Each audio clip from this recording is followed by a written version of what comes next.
Sir resistance resistivity वो सब चल रहा था। सर वो पढ़ सब के तो आए हो? बेस्ट न्यूमेरिकल्स हुआ था। Yes sir. Yes sir. Yes का सर। सवाल पूछा जाए? Yes sir. ओके, जिससे पूछेंगे वही बताना, ठीक है? चलो ओके सर। ओके, मुझे अभिमन्यु अभिमन्यु बताएगा what is mean by resistance. Sir, resistance is the backward force offered by the protons in a conductor to the electricity flown in it. इतना कॉम्प्लिकेटेड करोगे? सर हिंदी में बोल सकते हो इतना कॉम्प्लिकेटेड मत करो यार। सर जब कोई पोटेंशियल डिफरेंस पड़ता है तब इलेक्ट्रॉन जो फ्लो होता है उस प्रोटॉन एक ऑपोजिट फोर्स देता है, वही सर है रेजिस्टेंस। ऐसा मत बोलो, नहीं सर, मैं ऐसा बोलूं मत सर? बोलो, ढंग से बोलो। रुको हम बता रहे हैं कौन।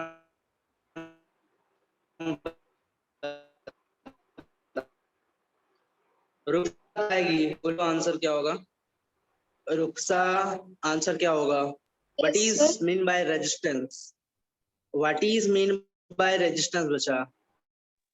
So the obstruction offered by a conductor to flow of electron is known as resistance.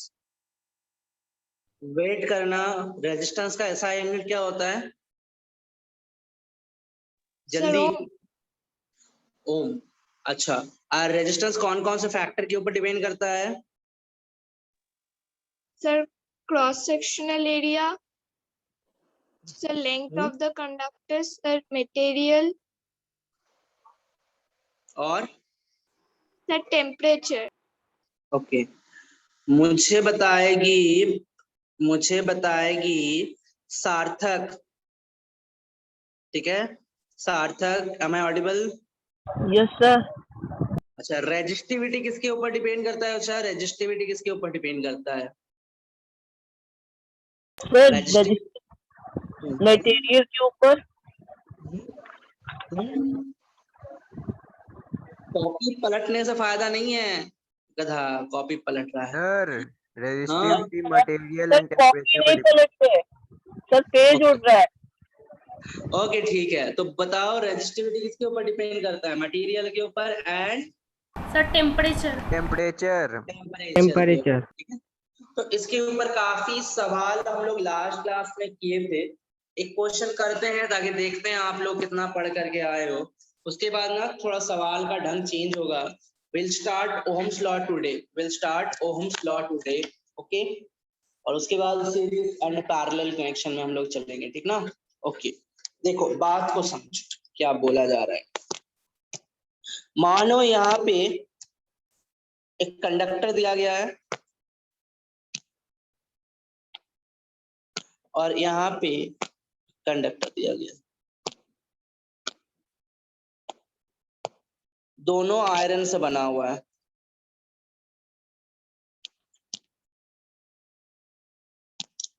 इसका लेंथ L है,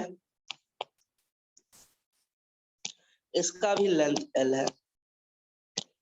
इसका क्रॉस सेक्शन एरिया पे जो रेडियस है, ये रेडियस बोला गया, ठीक है? नहीं, डायमीटर ले लो, चलो डायमीटर से।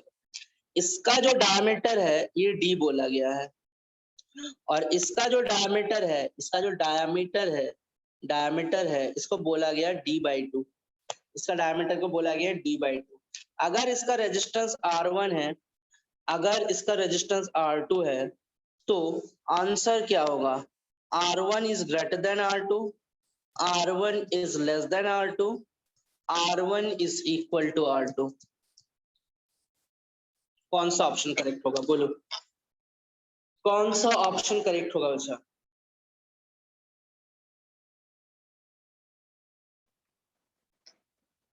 कौन सा ऑप्शन करेक्ट होगा?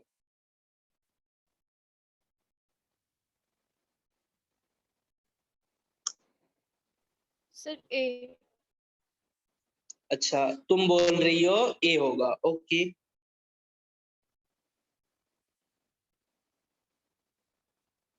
बाकी लोग? R1 and R2 are the resistances, right? हाँ, रेजिस्टेंसेस।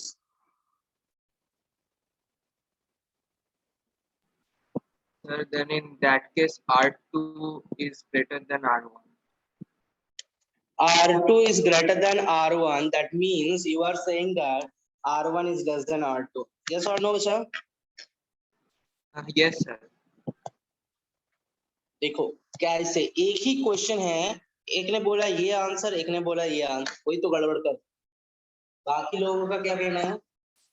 अभिमन्यु बोल रही है कि ऑप्शन बी। ओके, और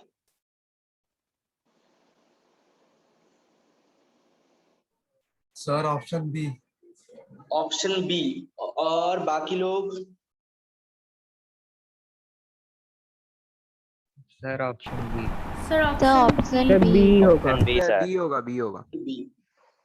देखो इसमें कुछ करने की जरूरत नहीं है, इसमें कुछ करने की जरूरत नहीं है बच्चा, इसमें कुछ करने की जरूरत नहीं है। आपको ये वैल्यूज वगैरह जो भी दिया गया है उसका डरने की बात ही नहीं है।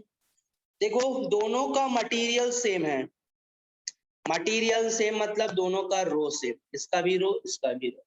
दोनों का लेंथ सेम है मतलब इसका एल सेम है, तो रेजिस्टेंस इज इक्वल टू हम लोग क्या पता है, रो इंटू एल बाई ए। अब ये और ये कांस्टेंट है बच्चा, सिर्फ ये बचा हुआ है, तो जिसका क्रॉस सेक्शनल एरिया ज्यादा होगा उसका रेजिस्टेंस कम होगा, सिंपल। तो देखो क्रॉस सेक्शनल एरिया इसका ज्यादा है कंपेयर टू दिस, इसका ज्यादा है कंपेयर टू दिस, इसका ज्यादा है कंपेयर टू दिस, इसका मतलब इसका रेजिस्टेंस लेस होगा, इसका रेजिस्टेंस लेस होगा कंपेयर टू दिस, इसका मतलब R1 should be less than R2, so option B will be the correct answer, option B will be the correct answer। Clear ना चलो? तो इस चीज का थोड़ा ध्यान रखना है कि गलती नहीं करना है, ये सब बहुत बेसिक बेसिक क्वेश्चन है, अगर हम यही सब क्वेश्चन में गलती करना स्टार्ट कर देंगे तो कहीं का नहीं रहेंगे। ये सब ना स्कोरिंग जगह है, अच्छा स्कोरिंग पार्ट है, यहाँ से हम ना बहुत अच्छा स्कोर कर सकते हैं। ठीक, ओके नेक्स्ट। तो आज ना हम लोग थोड़ा सा और अच्छे क्वेश्चंस की तरफ चलेंगे। लिखो अवेयर ऑफ रेजिस्टेंस, क्वेश्चन लिखो अवेयर ऑफ रेजिस्टेंस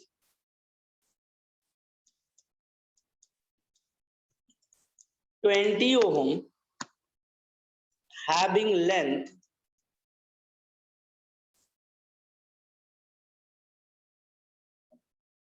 नहीं ऐसे मत लिखो, अवेयर ऐसे लिखो, रुको एक मिनट बचा लो, एक मिनट रुक जाओ।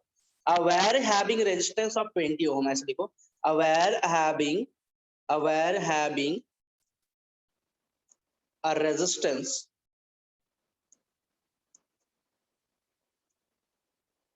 of 20 ohm if it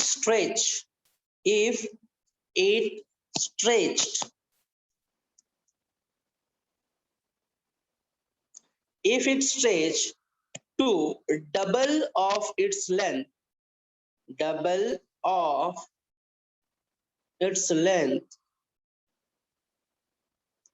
then find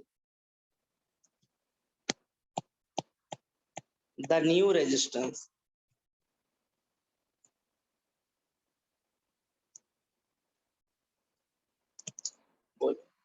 एक वायर था जिसका रेजिस्टेंस 20 ओम था, अब उसको स्ट्रेच किया जा रहा है, डबल ऑफ इट्स लेंथ, उसके लेंथ के डबल हमने उसको क्या किया, अच्छा स्ट्रेच किया। ठीक है, फाइंड द न्यू रेजिस्टेंस, बोलो what will be the answer, find the new resistance. Sir 20 ohm, 20 sir 40 sir 40 ही होगा। कितने सर, लोग हो क्योंकि जो लेफ्ट 40 सर 40। सर मेरा 40 40 है। सर मेरा भी Yes, sir, 40. 40 ओके, सब लोगों को कहना है कि 40 ohm will be the correct answer, है कि नहीं? सब लोगों को तो यही हाँ कहना है। Sir, 2 yes into 20। सर। हाँ, तो क्या सच में ये करेक्ट होगा, क्या लगता है? सर, होना तो चाहिए हाँ सर होना तो सर, चाहिए। because length and Length double हुआ है resistivity are तो directly resistance भी double है। proportional। क्या बोले बच्चा? सर जितना लेंथ बढ़ता है उतना रेजिस्टिविटी बढ़ता है। यस सर, लेंथ बढ़ा तो रेजिस्टेंस बढ़े।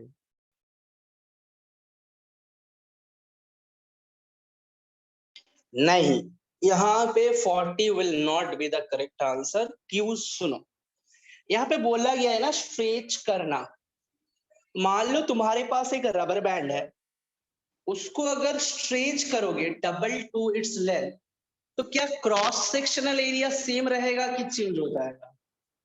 तो सेम क्रॉस ही रहेगा। सेक्शनल चेंज हो जाएगा, सेम कैसे होगा? चेंज हो अगर जाएगा रबर सर, बैंड होगा को सर। चेंज होगा। चेंज होगा। अब क्या होगा? उसका क्रॉस सेक्शनल एरिया चेंज होगा। तो जो सब बच्चे ने बताया 40, उन्होंने क्या कर लिया, दोनों ही केस में क्रॉस सेक्शनल एरिया को सेम ले लिया और बताया कि resistance directly proportional to L होता है, उस हिसाब से आप लोग 40 कर दिए हो। लेकिन ये बात तो सच नहीं है, क्योंकि क्रॉस सेक्शनल एरिया जो है वो तो चेंज हो रहा है कि नहीं? क्रॉस सेक्शनल एरिया जो है वो तो चेंज हो रहा है, तो उसको भी तो अकाउंट पे लेना पड़ेगा ना, उसको भी तो अकाउंट पे लेना पड़ेगा ना। तो देखो यहाँ पे बात ये होता है, अच्छा यहाँ पे बात ये होता है कि यहाँ पे मानना पड़ता है कि डेंसिटी सेम। आइदर तो आपको क्वेश्चन में बोल देगा कि डेंसिटी जो है ये सेम है, या फिर आपसे बोलेगा यूनिफॉर्म क्रॉस सेक्शनल एरिया, या फिर आपको बोलेगा uniform cross sectional area, uniform cross sectional area, या फिर तो आपको बोलेगा यूनिफॉर्म क्रॉस सेक्शनल एरिया। ये आपको क्वेश्चन में गिवन रहेगा। तो इसका मतलब होता है आप अगर स्ट्रेच करोगे तो क्रॉस सेक्शनल एरिया घट जाएगा कि बढ़ जाएगा? बच्चा, रबर बैंड को स्ट्रेच करोगे पतला हो जाएगा। हाँ, कम होता रबर जाएगा बैंड को सर। अगर आप स्ट्रेच करोगे तो वो पतला हो जाता है। पतला हो जाने का मतलब क्या होता है बच्चा? क्रॉस सेक्शनल एरिया घट जाता है। क्रॉस सेक्शनल एरिया क्या होता है? घट जाता है। ठीक है, जैसे आप लेंथ को बढ़ाओगे उसका क्रॉस सेक्शनल एरिया घट जाता है। अब होता क्या है, आप जितना टाइम्स लेंथ को बढ़ाओगे, अगर आप 2 टाइम्स लेंथ को बढ़ाते हो, 2 टाइम्स अगर लेंथ को बढ़ाते हो, तो उसका क्रॉस सेक्शनल एरिया 2 टाइम्स से ना घट जाएगा। उसका क्रॉस सेक्शनल एरिया 2 टाइम्स से क्या होगा? घट जाएगा। उसका क्रॉस सेक्शनल एरिया क्या हो जाएगा? 2 टाइम्स से घट जाएगा। मेरी बात समझ में आया? अगर लेंथ को 2 टाइम्स बढ़ाओगे तो क्रॉस सेक्शनल एरिया 2 टाइम घट जाएगा। अगर उसका लेंथ को 2 टाइम कंप्रेस करोगे तो उसका क्रॉस सेक्शनल एरिया 2 टाइम से बढ़ जाएगा। कंप्रेस करना मतलब अगर रबर बैंड को कंप्रेस करोगे तो उसका थिक होता जाएगा ना, वो मोटा होता जाएगा ना। इसका मतलब क्या बचा? अगर उसको खींचोगे तो पतला होगा, अगर उसको पास लेकर के आओगे तो वो मोटा होने लगेगा। तो मोटा होने का मतलब क्या होता है?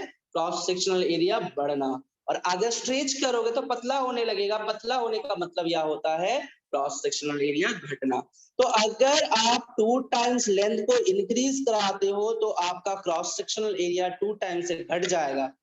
अगर आप 3 टाइम से इंक्रीज कराओगे तो क्रॉस सेक्शनल एरिया 3 टाइम से घट जाएगा। अगर लेंथ को 4 टाइम इंक्रीज कराओगे तो आपका क्रॉस सेक्शनल एरिया 4 टाइम से घट जाएगा। अगर आप कंप्रेस करना चाहते हो, छोटा करना चाहते हो लेंथ को, अगर आप लेंथ को 2 टाइम छोटा करोगे तो क्रॉस सेक्शनल एरिया 2 टाइम से बढ़ जाएगा। अगर आप क्रॉस सेक्शनल एरिया 4 टाइम से छोटा करोगे तो अगर आप लेंथ को 4 टाइम से छोटा करोगे तो क्रॉस सेक्शनल एरिया 4 टाइम से बढ़ जाएगा। ऐसे ये चलता रहता है। अब बड़े बच्चों को ना बहुत दिक्कत होता है, सर ऐसे आपने कैसे बता दिया कि आप ना लेंथ को 2 टाइम्स बढ़ाओगे तो उसका क्रॉस सेक्शनल एरिया भी 2 टाइम से घट जाता है, ये आपने कैसे बता दिया? देखो ये कैसे बता दिया, जिन सब बच्चों को इंटरेस्ट है इसमें वही सब देखो, अदरवाइज आप चाहो तो इसको डायरेक्टली याद रख के भी चल सकता है। लेकिन बहुत बच्चों ने सवाल पूछ लेता है कि सर ये होता कैसे है। मान लो एक रॉड रखा गया, ठीक है, यहाँ पे एरिया ए है और यहाँ पे लेंथ एल है। मान लो एरिया ए लेंथ एल, ठीक है, ओके ठीक है। अब यहाँ पे और एक लेते हैं जिसमें आपने ना लेंथ को बढ़ा दिया, जिसने आपने क्या किया, लेंथ को बढ़ा दिया, तो लेंथ बढ़ गया 2 टाइम्स, 2l हो गया। तो हमने पकड़ लिया cross sectional area A dash हो गया। हमने पकड़ लिया अच्छा cross sectional area A dash हो गया। अच्छा यहाँ पे आपको डेंसिटी बोला गया है रो, तो यहाँ पे भी डेंसिटी क्या है, रो। डेंसिटी दोनों में क्या होगा, सेम होगा। अच्छा दोनों का मास भी तो सेम होगा, दोनों का मास भी तो क्या होगा, दोनों का मास Yes, क्या हो जाएगा, sir. अच्छा सेम हो जाएगा। क्योंकि मास में तो कोई चेंज नहीं कर रहे ना, उसको खींचो छोटा करो काट के तो नहीं कर रहे हैं, उसको हम क्या कर रहे हैं, स्ट्रेच कर रहे हैं या फिर कंप्रेस्ड कर रहे हैं, उसकी वजह से वो छोटा बड़ा हो रहा है। इसका मतलब उसका मास भी क्या रहता है, कांस्टेंट रहता है। तो मास, अगर इसका मास को m1 पकड़ो, इसका मास को m2 पकड़ो, तो ऑब्वियसली हम लोग लिख सकते हैं m1 is equal to m2। अच्छा, मास मतलब क्या होता है, डेंसिटी इंटू वॉल्यूम। तो यहाँ पे density into volume of 1 is equal to density of volume into 2 लिखा जा सकता है। दोनों का डेंसिटी सेम होता है ये सब केसेस में, तो डेंसिटी डेंसिटी कट जाएगा, तो volume of 1 should be equal to volume of 2। अच्छा, वॉल्यूम कितना होता है, सिलेंडर का वॉल्यूम कितना होता है, pi R sir square length L. Into area होगा। हाँ, लेंथ इंटू एरिया होगा, ये अगर जानते हो तो और अच्छा। तो लेंथ इंटू एरिया मतलब इसका कितना होगा, ए इंटू एल। अच्छा, इसका कितना होगा, ए डैश इंटू 2l। तो यहां से देखो ए डैश कितना हो जाएगा, a बाई 2। इसका मतलब क्रॉस सेक्शनल एरिया भी कितने से घट गया, अच्छा 2 टाइम से घट गया। आप चाहो तो इसका प्रूफ रख सकते हो अपने पास, अगर जरूरत नहीं है तो आप मेरे साथ चलते चलो कि क्रॉस सेक्शन सॉरी लेंथ अगर 2 टाइम स्ट्रेच कराओगे तो क्रॉस सेक्शनल एरिया 2 टाइम से घट जाएगा। लेंथ अगर 3 टाइम स्ट्रेच कराओगे तो क्रॉस सेक्शनल एरिया 3 टाइम से घट जाएगा। अगर कंप्रेस की बात आता है तो अगर आप लेंथ को 2 टाइम्स कंप्रेस कराते हो तो उसका क्रॉस सेक्शनल एरिया 2 टाइम्स से बढ़ जाएगा। अगर आप उसका लेंथ को 4 टाइम्स से कंप्रेस कराते हो तो उसका क्रॉस सेक्शनल एरिया कितने से बढ़ जाएगा, अच्छा 4 टाइम्स से बढ़ जाएगा। आइदर तो आप इसको भी याद रख सकते हो, जो बोले हम उसको भी याद रखोगे तो काम चल जाएगा। ये प्रूफ हालांकि आपसे पूछेगा नहीं, लेकिन बच्चे पूछते हैं कि सर ऐसा क्यों होता है कि अगर हम लेंथ को 2 टाइम्स स्ट्रेच कराते हैं तो उसका क्रॉस सेक्शनल एरिया 2 टाइम से घट जाता है। उसका एक्सप्लेनेशन आपके सामने है, ठीक है, आप चाहो उसको तो लिख सकते हो, ठीक है। चलो अब उस सवाल का जब आंसर बताओ, अब उस सवाल का आंसर बताओ। अच्छा, अब उस सवाल का सर आंसर नो बताओ। Change, no change. 20 ohm remain the same. Sir कोई चेंज नहीं होगा। कोई चेंज कैसे नहीं होगा रे गधा, बक चेंज नहीं होगा, गड़बड़ कर दिया तुम लोग रे। देख वहां पे क्वेश्चन तुझे क्या बोला गया था ना, तुम लोगों को क्या बोला गया था, देखो यहाँ पे क्या बोला गया था, वायर का रेजिस्टेंस 20 है, आप इसको लेंथ को स्ट्रेच करा करके डबल करोगे तो उसका क्रॉस सेक्शनल एरिया कितने से घट जाएगा, 2 टाइम से घट जाएगा। अच्छा, तो इस चीज को देखो क्या है कि हमने यहाँ पे एक कंडक्टर रखा था, हमने यहाँ पे एक कंडक्टर रखा था जिसका लेंथ L था, जिसका क्रॉस सेक्शनल एरिया A था, ठीक है, और जिसका रेजिस्टेंस मुझे पता था कि कितना था, अच्छा 20 था ना, 20 दिए थे ना। Yes. अच्छा सर 80 होगा। हाँ 80 होगा, वेरी गुड। अच्छा, अब हमने क्या किया, अगर हमने इसका लेंथ को 2 टाइम्स बढ़ाया अच्छा तो क्रॉस सेक्शनल एरिया घट जाएगा। तो इसका लेंथ अगर 12 हुआ, इसका क्रॉस सेक्शन कितने से घट जाएगा, अच्छा 2 टाइम्स से घट जाएगा। तो ये होगा इसका रेजिस्टेंस, ठीक है। अच्छा, यहाँ पे रेजिस्टेंस का फॉर्मूला लिख लेते हैं, resistance is equal to rho L by A. तो यहाँ पे रेजिस्टेंस का वैल्यू कितना दिया था, 20 इज इक्वल टू क्या हुआ, रो एल बाई ए बोल सकते हैं ना, इसका वैल्यू 20 दिया गया था, तो हमने सिंपली फॉर्मूला लिखे rho L by A, rho L by A. इसका मतलब क्या हो गया, अच्छा 20 is equal to rho L by A. Okay, अब यहाँ पे देखते हैं आर का वैल्यू कितना आता है, R is equal to rho, length कितना है, अच्छा 2l, एरिया कितना है, अच्छा a बाई 2। तो यहाँ पे रेजिस्टेंस कितना हो गया, रेजिस्टेंस हो गया 2 ऊपर चला जाएगा ना, तो 4 into rho into L whole divided by A. अब देखो दोनों का रेशियो ले लोगे, इसको अगर R1 मान लो, इसको अगर R2 मान लो, तो R1 बाय R2 अगर करते हो, अगर यहाँ पे क्या करते हो, अच्छा R1 बाय R2 अगर आप करते हो तो देखना ये रो L by A and row L by A got cancel out हो जाएगा। तो आंसर क्या आ जाएगा, 80 आ जाएगा। आंसर क्या आ जाएगा, अच्छा 80 आ जाएगा, ठीक है। या फिर आप बोल सकते हो यहाँ पे रो एल बाई ए का वैल्यू बैठा दो, यहाँ पे रो एल बाई का वैल्यू तो आया है ना 20, यहाँ पे 20 बैठा दो, यहाँ पे 20 बैठा दो, answer will be 80, answer will be 80। तो ये स्ट्रेचिंग वाला कहानी समझ में आया ना, कैसे स्ट्रेच करोगे तो रेजिस्टेंस बदल जाता है। Yes, sir. ओके, अगर ये समझ में आया नेक्स्ट क्वेश्चन लिख, अगर ये समझ में आया। सर 1 मिनट सर, कॉपी कर रहे हैं। ओके ठीक है, कॉपी कर। अच्छा, रेजिस्टेंस वाला चीज इजी लग रहा है कि टफ लग रहा है, अच्छा इजी है ना, Yes, sir. सर इजी है। Yes, Yes, sir. sir. Yes, Sir, sir. easy. तो सर पहले क्लास में क्या क्या करवा दिए थे, n into e, q is equal to ne by t, बोलो ना। अरे अच्छा उस सबको भी Yes, जानना sir, yes, sir. पड़ेगा, ये सबको भी जानना पड़ेगा। ये रेजिस्टेंस वाला टॉपिक थोड़ा इजी है, वो थोड़ा सा क्रिटिकल है। तो बात वही होता है ना कि आपको सारी चीज को समझना पड़ेगा। ये रेजिस्टेंस इजी आपको मतलब आंसर से लग रहा है कि आप लोगों को बहुत इजी लग रहा है, आप लोग बहुत कंफर्टेबल फील कर रहे हो, ठीक है कोई बात नहीं, चलो ओके आगे चले। अच्छा क्वेश्चन बता दीजिए sir. Yes, sir. Question Sir, लिखो।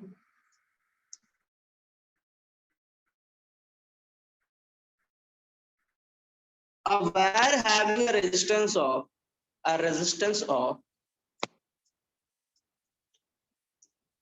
a wire having a resistance of wire having a resistance of 30 ohm, find 30 ohm if it stretch if it stretch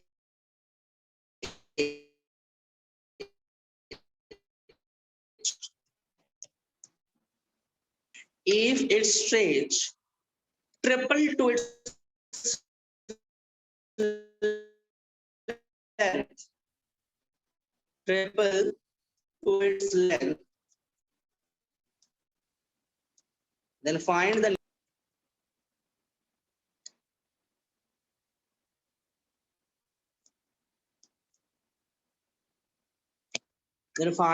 new resistance। बोलो क्या सर 270 ओम। 270. 270। 270 ओके ओके, बहुत लोग बोल रहे हैं कि 270। Yes, Check your sir, answer। 270. Yes, sir, Okay, 270. 270 lock कर okay, दीजिए। हाँ लॉक सर, कर लॉक देना कर रे। दीजिए, हाँ लॉक ठीक कर है, दीजिए। हाँ लॉक, लेकिन कुछ मिलने वाला नहीं है बच्चा, थोड़ी कन महीने का करोड़पति हो रहा है। माय स्कूल से मांगो कि सर मुझे गिफ्ट चाहिए, मेरा आंसर ठीक हो गया। अरे चलो ओके, तो आया ना आंसर? अच्छा हाँ आया sir, Yes, sir, 270 ohm. 270 okay. बाकी लोग सन्नाटो, बोलो आंसर क्या होगा? बाकी लोग भी बताओ, इतना कम रेस्पॉन्स आता है रे, सिर्फ 2-3 बच्चों को आया, ऐसा तो हो नहीं सकता। सर मेरा भी आ गया। ओके आगे आगे बाकी बच्चों लोग। सर 270।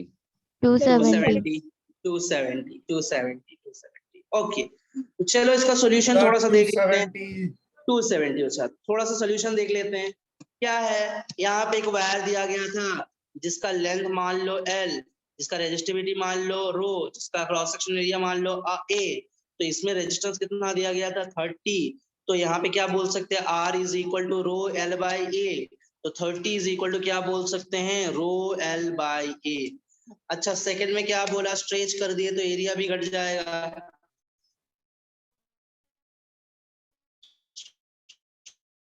स्ट्रेच कर दिए तो एरिया भी घट जाएगा, तो यहाँ पे कितना कर दिए 3L, घट जाएगा। तो यहाँ पे रेजिस्टेंस कितना आएगा, अच्छा resistance is equal A by 3, तो यहाँ पे आंसर क्या आ जाएगा 6 into rho L by A।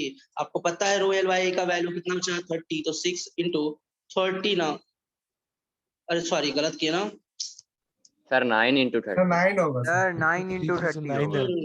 Sorry sorry sorry, यहाँ पे 9 आएगा ना, 6 कर दो।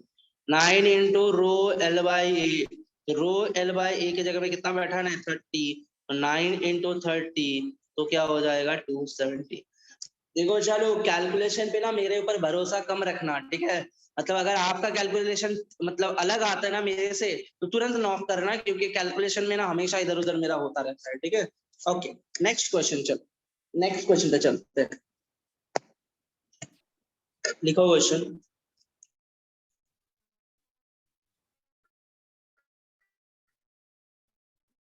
A wire having a resistance, a wire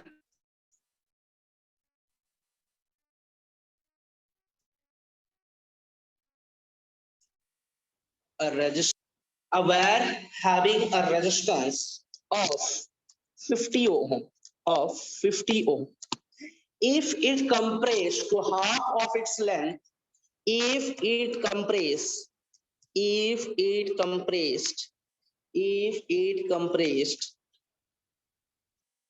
half of its length,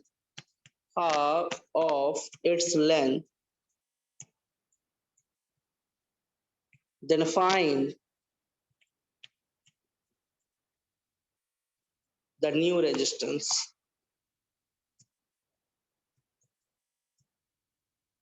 $12.5 ohm.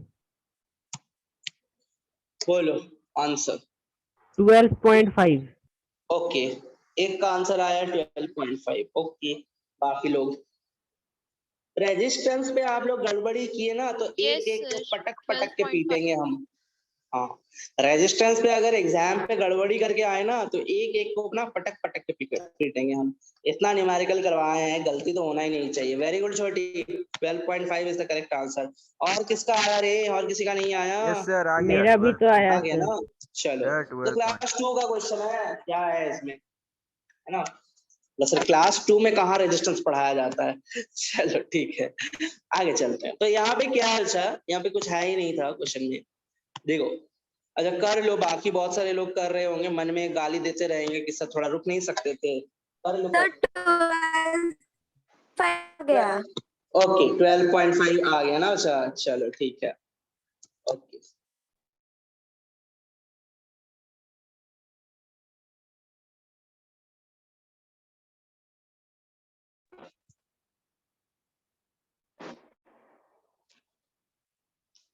Twelve point 5 सबका है ना? अच्छा Yes, sir. ओके, चलो इसका सॉल्यूशन देखते हैं। बहुत इजी सा सॉल्यूशन है। तो क्या है? अच्छा, यहाँ पे एक वायर लिए है ना, यहाँ पे एक वायर लिए हैं जिसका लेंथ मान लेते हैं L, क्रॉस सेक्शन एरिया मान लेते हैं A, और डेंसिटी मान लेते हैं, सॉरी रेजिस्टिविटी लेते हैं सर रो। आपकी तो voice R break equal to क्या कर लिख रही है। सकते हैं? Rho L by A। तो यहाँ पे R कितना बोला था? 50। वेट,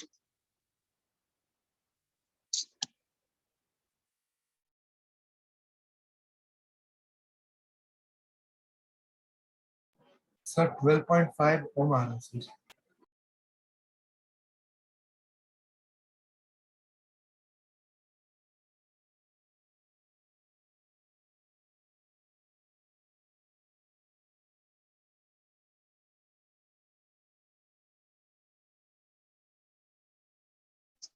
अब ठीक है क्या मेरा वॉइस?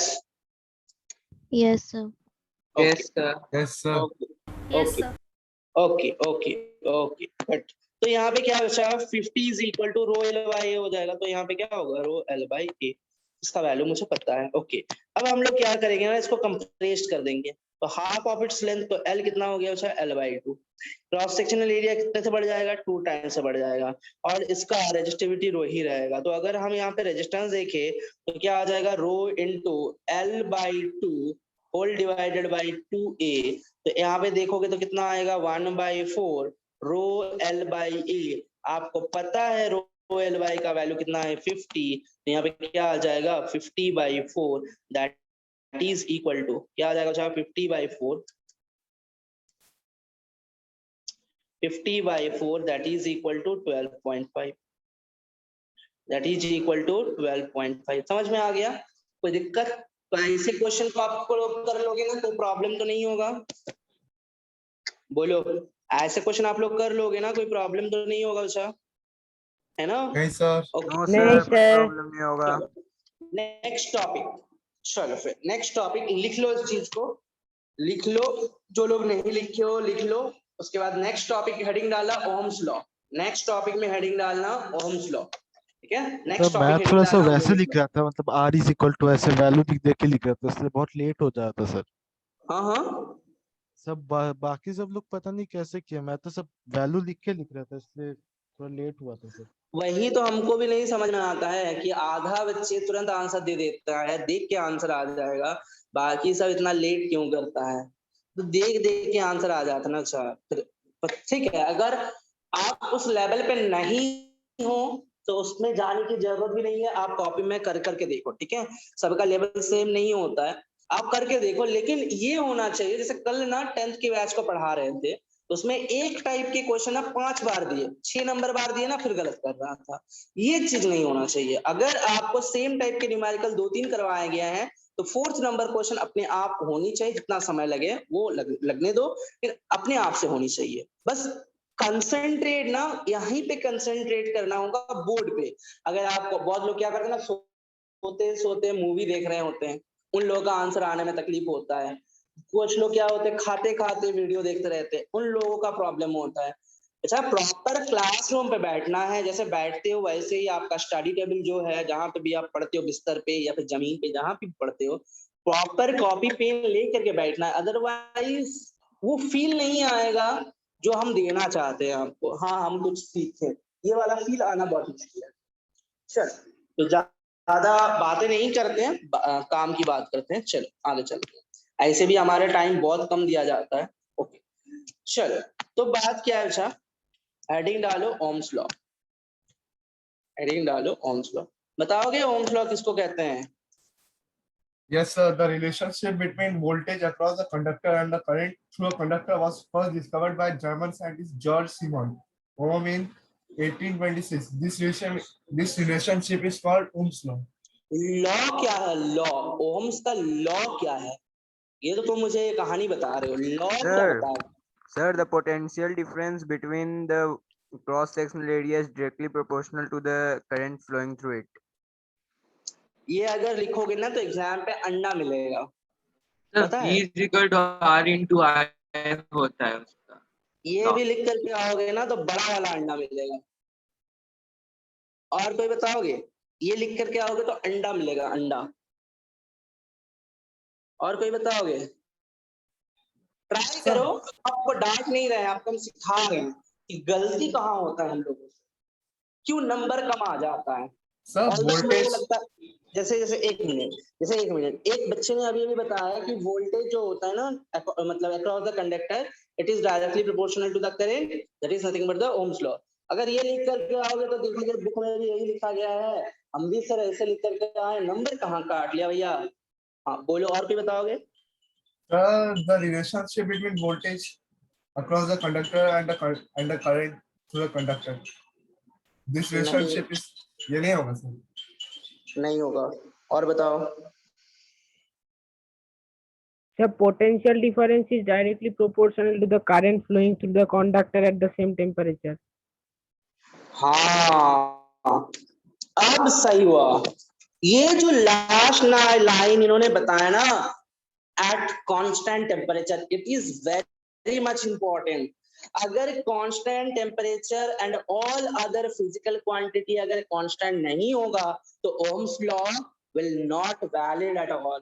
ओम्स लॉ वैलिड होगा ही नहीं वहां पे जहां पे टेम्परेचर कांस्टेंट नहीं है, जहां पे all the physical quantities are not constant. तो लिखो इस चीज को, बता रहे, लिखो इस चीज को, लिखो according to Ohm's law, according to Ohm's law, लिखो according to Ohm's law, the current flowing through a conductor, the current flowing through a conductor, according to Ohm's law, the current flowing through a conductor is directly proportional to the, is directly proportional to the, is directly proportional to the potential difference, is directly proportional to the potential difference across the potential difference, ऐसे लिखो potential difference, potential difference across its end, across its end, potential difference across its end, provided that temperature and all other physical quantity, provided that temperature and all other physical quantity must be constant, provided that all क्या बोले, temperature and all other physical quantity must be constant। वहां पे जो लिख रहे हो ना, temperature and all other physical quantity must be constant, उसको अंडरलाइन दे करके रखो अच्छे से कि इस लाइन को भूलना नहीं। बहुत बच्चे लिख करके आएंगे कि जो करंट होता है वो किसके साथ प्रोपोर्शनल हो जाता है? अच्छा, पोटेंशियल डिफरेंस के साथ प्रोपोर्शनल हो जाता है। बहुत लोग यही सोचते होंगे, बहुत लोग यही बोलते होंगे, लेकिन वो टेम्परेचर सर एंड एक ऑल बार रिपीट करिए। हाँ मैडम, ये तो आपने बहुत बड़ा सवाल पूछ लिया। लिखो according to the Ohm's law, लिखो sir, according to the Ohm's law the current through a conductor is directly proportional to the potential different, directly proportional to the potential different, is directly proportional to the potential Yes, difference sir. its end provided that temperature and all other physical quantities must be constant। समझाते हैं बात क्या है, ohms ने क्या बताया था, ठीक है। Temperature and all other physical quantities must be constant, उस लाइन को ना थोड़ा अंडरलाइन करके रखो, temperature and all other physical quantity must be constant, इसको अंडरलाइन करके रखो, इसको भूलना नहीं है, इसको भूलना नहीं है। देखो यहाँ पे अगर आप देखोगे तो यहाँ पे क्या बताया गया, करंट जो है वो किसके साथ प्रोपोर्शनल है बच्चा, पोटेंशियल डिफरेंस। बताते हैं क्या है बच्चा पोटेंशियल डिफरेंस, ठीक है। करंट मतलब किससे डिनोट करते हैं, आई से, पोटेंशियल डिफरेंस को किससे डिनोट करते हैं, वी से, है कि नहीं। तो I is directly proportional to V, तो इसको हम उल्टा करके लिख सकते हैं V is proportional to I. तो यहाँ पे हम बोल सकते हैं V is equal to, proportional को हटाएंगे तो क्या आएगा बच्चा, प्रोपोर्शनलिटी को हटाएंगे तो constant of constant of proportionality, constant आ जाएगा। कांस्टेंट ऑफ प्रोपोर्शनलिटी, तो वो आता है आर इंटू आई। तो आर क्या है बच्चा, आर प्रोपोर्शनलिटी कांस्टेंट है, इसी को क्या बोलते हैं, रेजिस्टेंस। इसको क्या बोलते हैं अच्छा, रेजिस्टेंस। इसी को क्या बोलते हैं, रेजिस्टेंस। याद रखना ये प्रोपोर्शनलिटी कांस्टेंट है, लिखने एग्जाम पे लिखने की जरूरत नहीं है, बस अपने कॉपी में लिख करके रखो। क्यों लिखोगे बताते हैं। प्रोपोर्शनलिटी कांस्टेंट है और इसी को कहा जाता है रेजिस्टेंस। तो according to the Ohm's law V is equal to क्या आया अच्छा, I into R. V is equal to क्या आया अच्छा, I इंटू आर। इतना आपको याद रखना है। यहाँ पे क्या है, P इज इक्वल टू होता है potential difference, R is equal to होता है resistance, I is equal to होता है करंट, है कि नहीं। लिख लो इसको, इसके बाद आगे स्कूल में हो गया, ओम्स लॉ हो गया स्कूल में। यस हाँ सर। बच्चा, no sir. No, no sir. सर, No, sir. Okay okay. हम लोग का सर स्कूल अभी में हो तक गया सर। स्टार्ट ही नहीं किया। हाँ सर, हम लोग का हो गया। हम स्कूल लोग में का हो तो गया हो सर, गया क्योंकि है। हम लोग डेफिनेशन हम लोग सर हम लोगों का ये स्टार्ट जो नहीं है। किया सर, लाइट करवा रहा है अभी स्कूल। अच्छा लाइट करवा रहा है। हम ना नवीन सर से पूछे थे कि लाइट स्टार्ट करे कि इलेक्ट्रिसिटी स्टार्ट करे, तो सर बोले थे कि इलेक्ट्रिसिटी स्टार्ट करने के लिए। ठीक है जो भी है, आगे चलते। ओके आगे चलते हैं। तो इसमें हम लोगों को क्या मिला, V is equal to R into I. V is equal to क्या मिला बच्चा, आर इंटू आई। तो इसको हम लिख सकते हैं V is equal to I R, इसमें कोई शक नहीं है, V is equal to I R लिख सकते हैं। एक चीज का आंसर दो, एक चीज का आंसर दो। अगर यहाँ पे V is equal to I R हो रहा है तो क्या हम R is equal to V by R लिख सकते हैं, बोलो हाँ कि ना। Yes sir. हाँ yes sir, sir, yes Yes, sir, sir. लिख सकते हैं। लिख सकते हैं। अगर V को बढ़ाया जाए तो R का वैल्यू बढ़ जाएगा, हाँ कि ना। हाँ यस सर, सर। अगर हाँ सर, न्यूमरेटर को बढ़ाएंगे तो R का वैल्यू बढ़ेगा घटेगा, बढ़ेगा ना भाई, है कि नहीं। बढ़ेगा। Yes sir. बढ़ेगा कि सर घटेगा, आपका बोलो। वॉइस कट रहा है। यस सर, आपका फिर वॉइस कट कट रहा है। रुको रुको रुको, ये तो बहुत प्रॉब्लम है ऐसा। वो हेडफोन की वजह से शायद होगा। हेडफोन है, अच्छा हेडफोन है ना, इसकी वजह से भी हो सकता है। रुको तो एक मिनट, इसको ना हम रख देते हैं।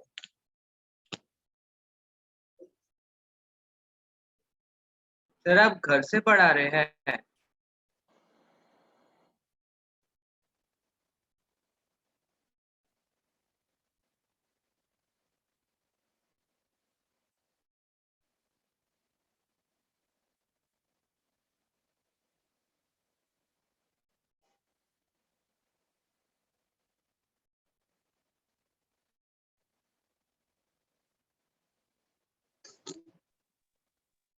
अब क्या मेरा वॉइस ठीक है, हेलो।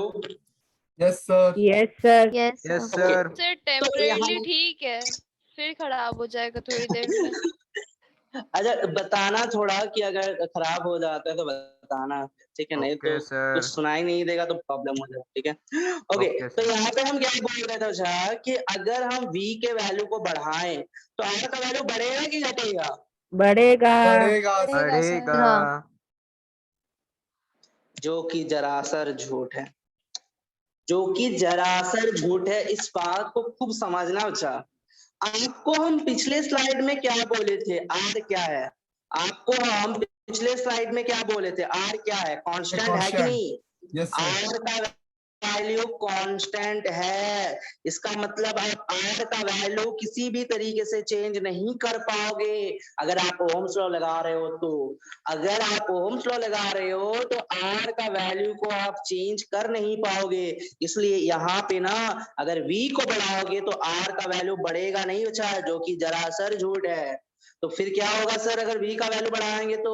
अरे भाई सर v आई का का वैल्यू अगर वैल्यू बढ़ाओगे तो बढ़ेगा। i बढ़ जाएगा, I i बढ़ेगा, बढ़ I. जाएगा, यस I ना। कर दिया। i इज इक्वल टू क्या होगा, v बाय आई।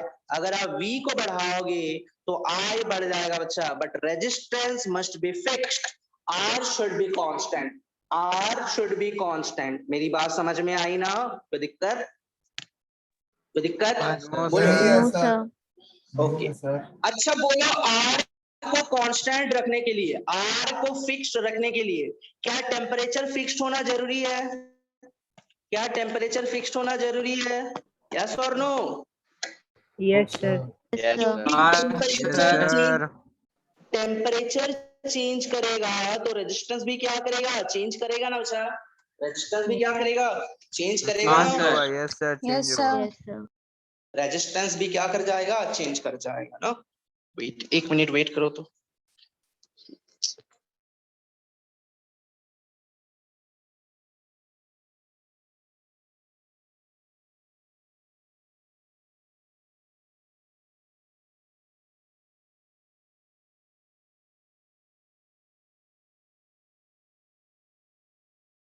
रेजिस्टेंस जो होते हैं वो टेम्परेचर के ऊपर डिपेंड करता है, अच्छा ठीक ना। तो आर को अगर कांस्टेंट रखना है तो आपको टेम्परेचर का भी क्या रखना है, कांस्टेंट Fixed. रखना है कि नहीं? हाँ। अच्छा और एक Yes. चीज बोले थे, अगर गौर कर किए हो, और एक चीज बोले थे कि temperature and all other physical quantities, है कि नहीं? बोले थे ना। Yes sir. Yes sir. Yes, sir. हाँ, Yes फिजिकल sir. क्वांटिटीज का मतलब क्या है बच्चा, ऑल अदर फिजिकल क्वांटिटीज का मतलब क्या है कि आपको आर को फिक्स रखना पड़ेगा। आर का ना तो आप लेंथ चेंज कर सकते हो, ना तो क्रॉस सेक्शनल एरिया चेंज कर सकते हो, ना को मटेरियल को बदल सकते हो। इसका मतलब होता है ऑल अदर फिजिकल क्वांटिटीज, ना तो आप लेंथ को चेंज करा सकते हो, ना तो आप मटेरियल चेंज कर सकते हो, ना तो आप उसका क्रॉस सेक्शनल एरिया चेंज कर सकते हो। वहां पे आप कुछ नहीं कर सकते हो। मतलब बेसिकली बात आपको बोला जाता है कि R must be constant, R must be constant, जिसके लिए आपको टेम्परेचर को कांस्टेंट रखना पड़ता है और अदर फिजिकल क्वांटिटीज को भी कांस्टेंट रखना पड़ता है। तब जाकर के आपका ओम्स लॉ क्या होता है, वैलिड होता है। तब जाकर के ओम्स लॉ वैलिड होता है। That means we can say that V is equal to IR, जबकि रेजिस्टेंस क्या है, रेजिस्टेंस इज कांस्टेंट। रेजिस्टेंस क्या है, कांस्टेंट है। रेजिस्टेंस क्या है, कांस्टेंट है। इसका मतलब और एक बात हमारे सामने आता है कि अगर हम V को चेंज करें तो R चेंज नहीं होगा, अगर हम I को चेंज करें तो R चेंज नहीं होगा। कुछ भी चेंज करके, मतलब V एंड I को चेंज करके हम R को चेंज नहीं कर सकते। V and Sir, R I को change चेंज R करके constant है। R को चेंज नहीं कर सकते हैं। R को अगर चेंज करना है तो रो L बाई A से आपको चेंज करना पड़ेगा। R को अगर चेंज करोगे तो रो L बाई A से आपको चेंज करना पड़ेगा। अब V एंड I को चेंज करके R का वैल्यू को चेंज नहीं कर पाओगे। बोलो, थोड़ा बहुत समझ में आया ओम्स लॉ, नहीं आया? नहीं sir, आया है sir. आया sir. Sir, आ मरते गया, दम समझ में तक आ मत गया। भूलियो, मरते समझ में आ दम गया। तक मत भूलियो कि ओम्स लॉ तब अप्लाई होता है जब रेजिस्टेंस कांस्टेंट होता है। और रेजिस्टेंस कब कांस्टेंट होता है, जब temperature and all other physical quantity should be constant. इसलिए ओम्स लॉ पे ना टेम्परेचर कांस्टेंट वाला वर्ड अगर नहीं लिखोगे तो ये तो वैलिड है ही नहीं, तो वैलिड है ही नहीं ओम्स लॉ, ठीक है। ओके, आगे चलते हैं, क्वेश्चन लिखते हैं। चलो क्वेश्चन स्टार्ट करते हैं, लिखो क्वेश्चन। लिखो क्वेश्चन। 1 मिनट रुको तो चलो, आज मैं इतना डिस्टर्ब हो रहा है क्लास में।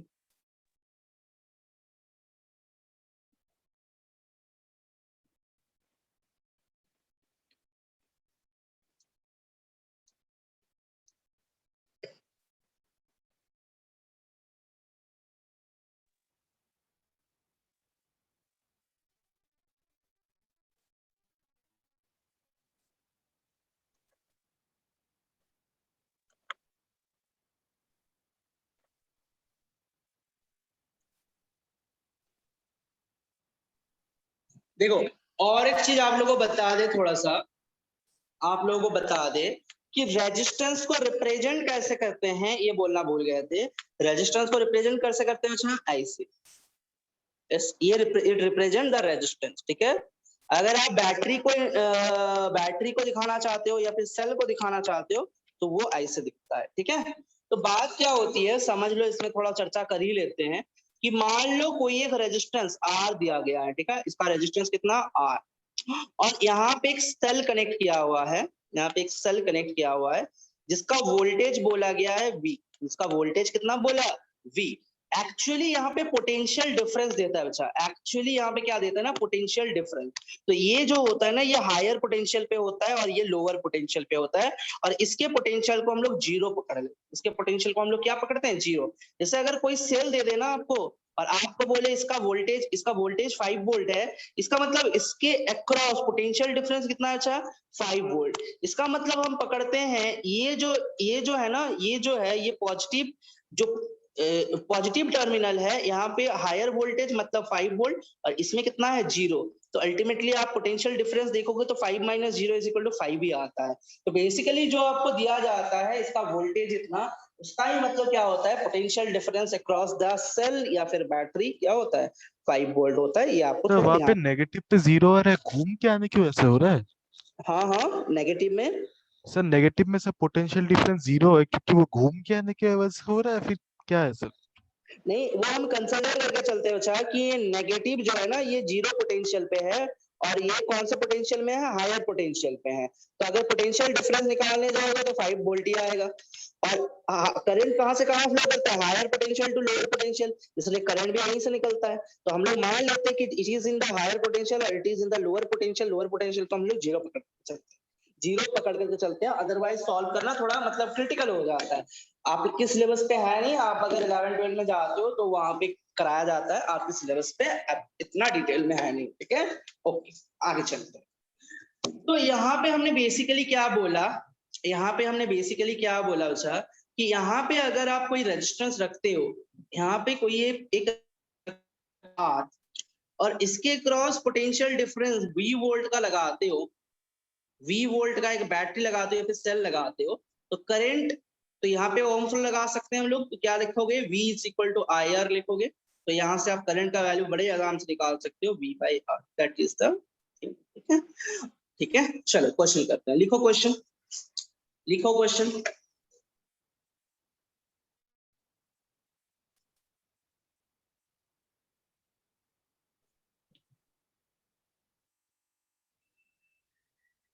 बोलिए सर। हाँ, लिखो।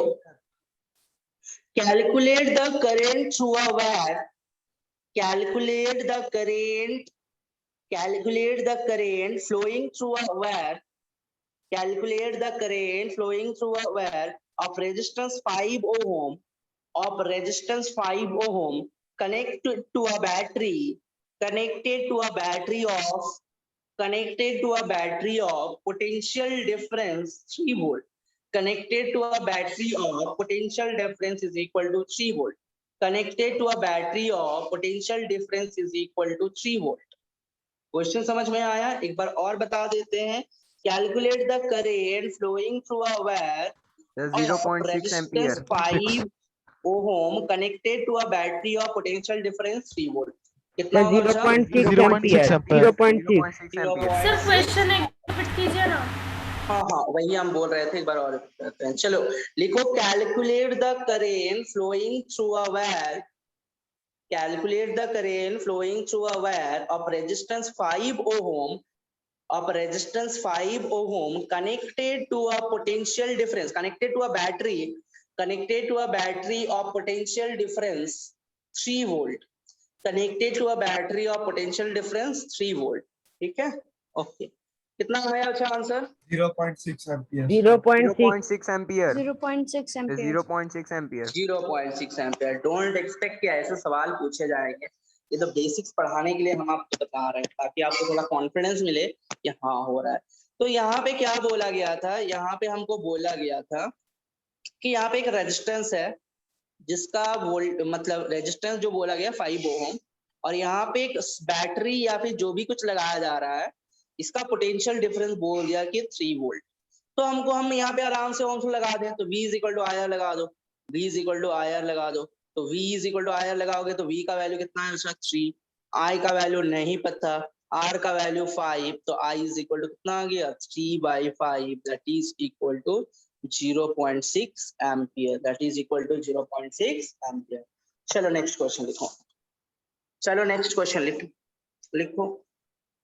नेक्स्ट क्वेश्चन लिखो, find the potential difference required, find the potential difference required, find the potential difference required to pass a current of 0.2 ampere, to pass a current of 0.2 ampere in a wire having resistance 20 ohm, in a wire having resistance is equal to 20 ohm। एक बार और repeat कर रहे हैं, 4 volt. find the potential difference required to pass a current of 0.2 ampere in a wire of resistance 20 ohm. What will be the 4 answer? volt. 4 volt. 4 volt.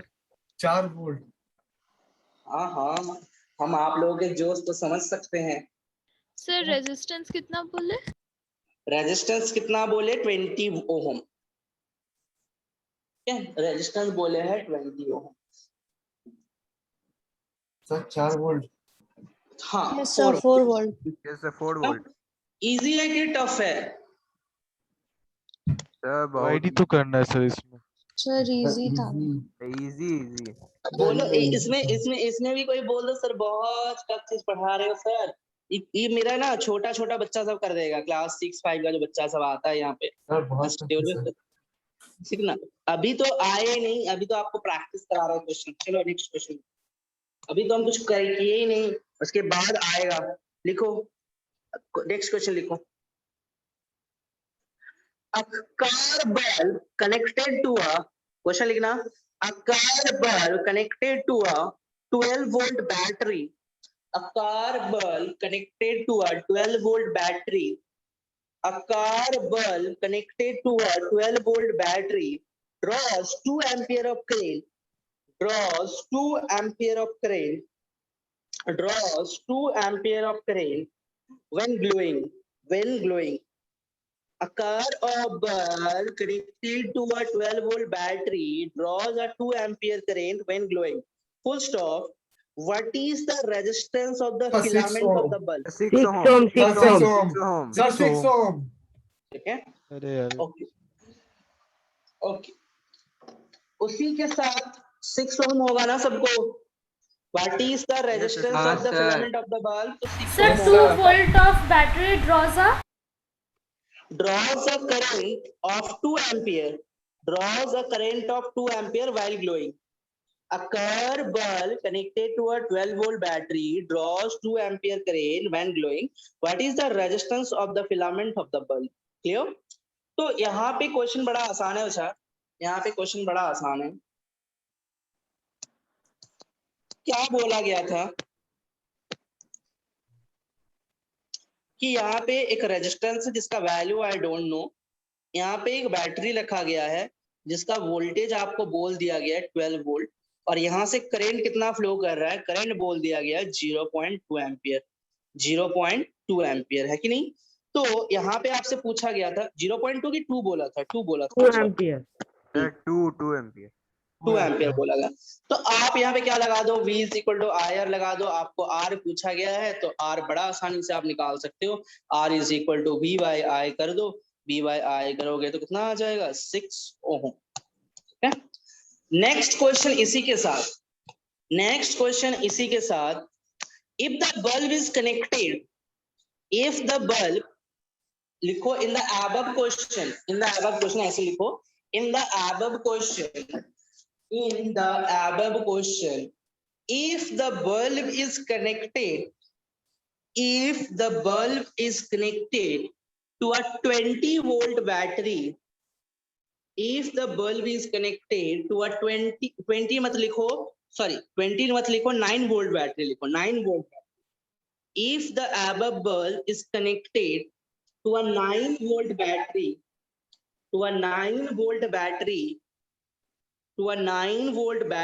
then find the current through the bulb. 1.5 ampere. 1.5 ampere. 1.5 ampere. तो यहाँ पे देखो resistance change नहीं होना चाहिए बच्चा, resistance आपका ना चेंज नहीं होना चाहिए। ठीक है, तो ऊपर वाले बल्ब को ही हम उसमें कितना लगा रहे हैं, ऊपर वाले बल्ब पे ही ना 9 वोल्ट लगा दिए, ऊपर वाले बल्ब पे ही हमको 9 वोल्ट लगा दिए और उसका रेजिस्टेंस कितना था 6 ओम था। तो यहाँ पे करंट पूछा है, कोई रॉकेट साइंस नहीं है, तो current will be how much, V is equal to I into R। तो यहाँ से करंट इज इक्वल टू क्या हो जाएगा, V by R that is equal to V कितना बचा 9, R कितना 6, तो 1.5 विल बी द आंसर। 1.5। चलो Yes, sir. ओके चलो, मत बोलना कि सर टफ है, बोलोगे तो हार्ट अटैक आ जाएगा मेरा। चलो रे नेक्स्ट क्वेश्चन लिखिए, लिखिएगा, लिखो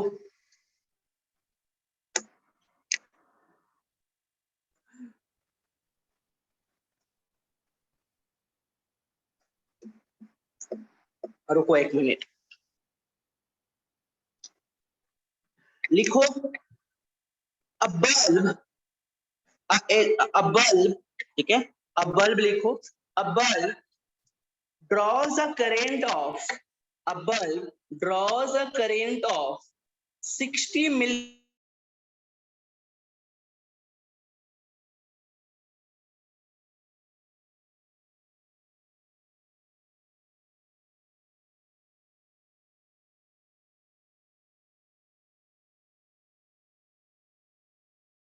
draws 60 milliampere when it is connected to a battery of 12 volt. When it is connected to a battery of 12 volt, find the resistance of the bulb. एक बार और रिपीट कर रहे हैं, a bulb draws a current of 60 milliampere when it is connected to a battery of 12 volt. Find the resistance of the bulb. बोलो answer क्या होगा? 200 ohm. 200 ओम। Okay, और किसी का कोई आंसर?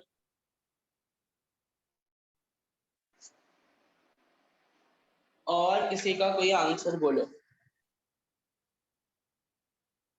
बोलो सर ये मिली एम्पियर का चक्कर क्या है, हाँ ना सर मिली एम्पियर को एम्पियर में कैसे कन्वर्ट करें? क्लास में होता है ना, तो जरूर ठोकते तुमको पीटते हैं। हाँ क्या बोले? 1 milliampere is equal to 10 to the power minus 3 ampere. 1 ये लिखा दिए थे छोटी, ये सब पूछना गलत बात है। 1 milli ampere is equal to 10 to the power minus sir 200 ohm. छोटी समझ में आया नहीं आया? यस ये पहले क्लास में लिख दिए थे, गड़बड़ कर सर दी 200 सर, ओम आ पहला गया क्लास ही आंसर। नहीं की थी मैं। पहला क्लास नहीं किए थे? नो सर, ऑफलाइन था, एब्सेंट थी उसमें। ओहो, तो फिर सॉरी। जिन लोगों को नहीं पता है 1 milli ampere is equal to how much ampere, वो लोग लिख करके रखियो 1 milli ampere is equal to 10 to the power minus 3 ampere. 1 milli ampere is equal to 10 to the power minus 3 ampere. ठीक है सर? बोलो सर मेरा 2000 ओम आ रहा है सर। कैसे आएगा रे? देखो सर 200 होगा 200। आते हैं करते हैं। यहाँ पे एक बल्ब रखा गया है, we don't know the resistance. यहाँ पे बैटरी रखा गया है, ठीक है, यहाँ पे बैटरी रखा गया है कितने का, 12 वोल्ट का। यहाँ पे रेजिस्टेंस R, ठीक है, और यहाँ पे क्या है बच्चा, यहाँ से करंट कितना जा रहा है, 60 मिली एम्पियर, 60 मिली एम्पियर। तो 60 मिली एम्पियर का मतलब होता है, 60 मिली एम्पियर का मतलब होता है, 60 मिली एम्पियर का मतलब होता है 60 into 10 to be power minus 3 ampere. Oh sir मेरा क्वेश्चन मैंने गलत लिखा था, मैं 6 कर दिया उसको। 60 into 10 to be power minus 3 ampere. अब देखो V is equal to IR लिखोगे, V is equal to IR, ठीक है, तो यहाँ पे R is equal to क्या आएगा, V by I। तो V कितना है बच्चा, V है 12, V है 12, I कितना है बच्चा, I है 60 into 10 to be power minus 3। तो देखो यहाँ पे आंसर क्या आ जाएगा, 12 into 10 to be power minus 3 अगर ऊपर जाएगा तो 10 to be power plus 3 हो जाएगा, नीचे कितना हुआ 60, एक जीरो कट जाएगा, तो अल्टीमेटली आंसर कितना आएगा 1 2, यहाँ पे कितना जीरो आएगा, 2 zero whole divided by 6, that is equal to 200 ohm. क्या समझ में आया, बोलो sir. रे। Yes, Okay. sir. एक क्वेश्चन और Yes, कर लो sir. ताकि आपको थोड़ा फील आ जाए, एक क्वेश्चन और कर लो ताकि आपको थोड़ा फील आ जाए। लिखो लिखो, अब एलईडी बल्ब, अब LED bulb, LED bulb draws a current of, LED bulb draws a current of, LED bulb draws a current of, LED bulb draws a current of 10, नहीं सॉरी एक बार और बता रहे हैं, LED bulb draws a current of 0.4 milliampere, 0.4 milliampere, 0.4 milliampere when it is connected to a 12 volt battery, when it is connected to a 12 volt battery switched off, find the resistance of the LED bulb, find the resistance of the LED bulb।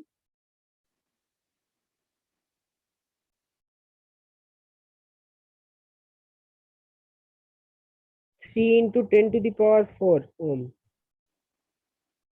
कितना आ रहा है, 3 into 10 to the power 4 ohm. 3 into 10 to be power 4 होगा। Okay, values क्या क्या दिया था छोटू, एक बार बताओगे। सर 0.4 मिली एम्पियर और 12 वोल्ट। बोलो आंसर क्या होगा। Sir 3 into 10 to the power 4। चलो 1/3 आ रहा है, 3 1/3 into 10 to Sir, the 3 power into 4 10 अगर to the आंसर power आ 4 रहा है, ohm. Sir, 3 into 10 to the 3 power into 10 to the 10 power 4 अगर 4 आंसर ohm. आ रहा है ना, इतना ओम अगर आ रहा है तो आप लिखो 3 into 10 into 10 to the power 3 लिखा जा सकता है ना, इतना ओम। तो 10 to the power 3 मतलब क्या, किलो ओम ना, तो 30 किलो ओम भी बोल सकते हैं इसको, ठीक है। मेरा 1/3 आ रहा है सर। यस सर मेरा भी 1/3 आ रहा है।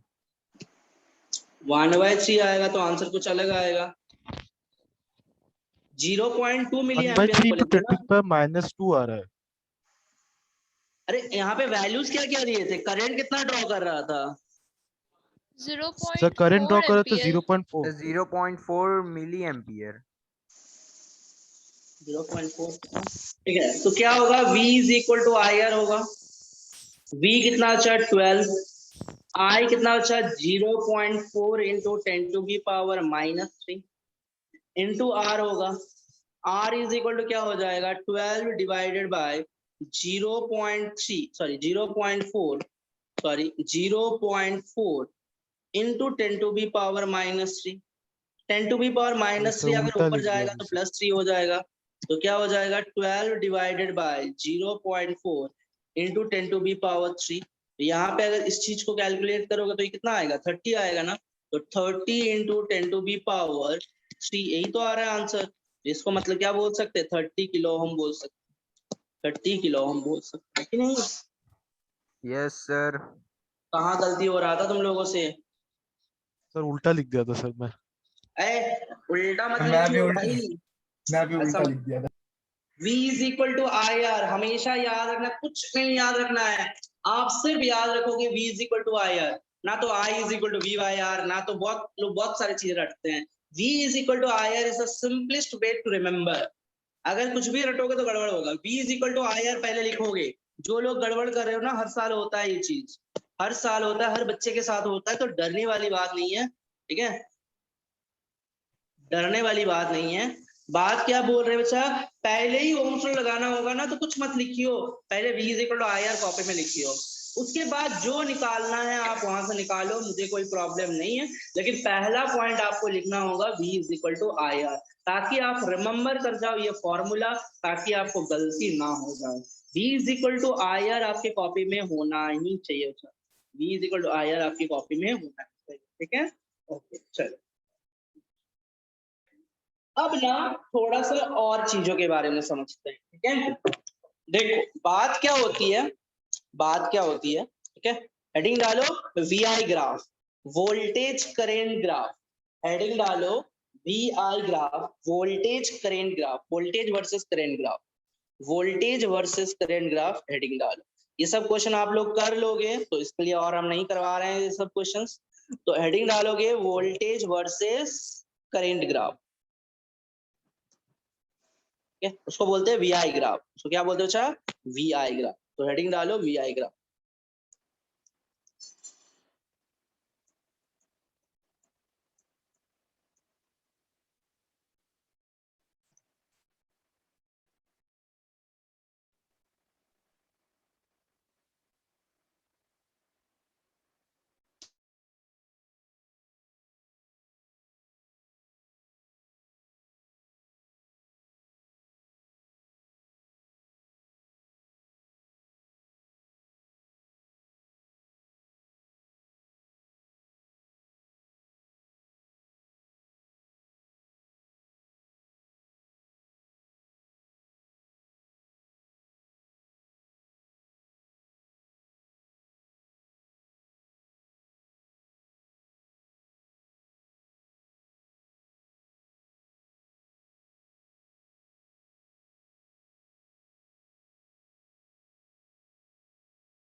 वेट बच्चा लोग, ठीक है, समझ में आया, चल कुछ तो बोले ही नहीं ना। अच्छा VI ग्राफ के बारे में बात करते हैं, ठीक है, तो समझो VI ग्राफ के बारे में बात करते, समझो यहाँ पे क्या है बच्चा, V is equal to I R आ रहा था ना, और हम लोग कहाँ से इसको लेकर के आए थे, V is directly proportional to I, तो जब भी V is directly proportional to I, जब भी प्रोपोर्शनल होता है तो उसका ग्राफ कैसा दिखता है, बताए किसी को, उसका ग्राफ कैसा दिखता है, जब भी डायरेक्टली प्रोपोर्शनल होता है तो उसका ग्राफ कैसा दिखता है, स्ट्रेट लाइन दिखता है, उसका ग्राफ कैसा दिखता है बच्चा, स्ट्रेट लाइन दिखता है, ठीक है, जैसे ही प्रोपोर्शन देखोगे, हाँ स्ट्रेट लाइन। तो अगर आप VI ग्राफ के बारे में बात कर रहे हो तो V कहाँ पे होना चाहिए, V होना चाहिए आपके Y एक्सिस में, करंट कहाँ पे होना चाहिए, X एक्सिस, ये होता है VI ग्राफ, ये होता है VI ग्राफ। मान लो कोई एक VI ग्राफ ड्रॉ किया गया, मान लो कोई एक VI ग्राफ आपको ड्रॉ करके बोला गया, ठीक है, तो आपको जान के रखना होगा कि VI ग्राफ का जो स्लोप होता है, आप लोग स्लोप निकालना जानते हो, क्लास 9 में सीखे हो क्या, कैसे होता है, स्लोप इज इक्वल टू क्या होता है, स्लोप इज इक्वल टू क्या होता है, बोलो, slope is equal to delta y by delta x, delta y by delta x, delta y by tan theta से भी कर सकते हैं, is equal to tan theta भी बोल सकते हो, is equal to tan theta भी बोल सकते हो, ठीक है।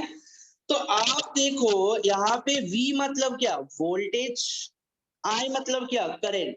अच्छा यहाँ पे अगर del Y by del x करोगे तो y एक्सिस में कौन है बच्चा लोग, y एक्सिस में कौन है, y एक्सिस में कौन है, वोल्टेज है कि करंट है, बोलो, करंट, वोल्टेज वोल्टेज वोल्टेज है ना, वोल्टेज है ना। तो अगर sir. आप VI ग्राफ की स्लोप लिख रहे हो तो आप क्या लिखोगे, del Y by del x लिखोगे, अब क्या लिखोगे, del Y by del x लिखोगे। तो del Y by del x अगर लिखोगे, इसका मतलब y में क्या है, वोल्टेज है, तो डेल v बाय x में क्या है, करंट है, तो डेल i लिखोगे। तो v बाय i क्या देता है आपको, रेजिस्टेंस देता है कि कुछ और देता है, v बाय i क्या देता है, So ऊपर v है, resistance. रेजिस्टेंस। So Resistance. समझ में resistance. आया, रेजिस्टेंस।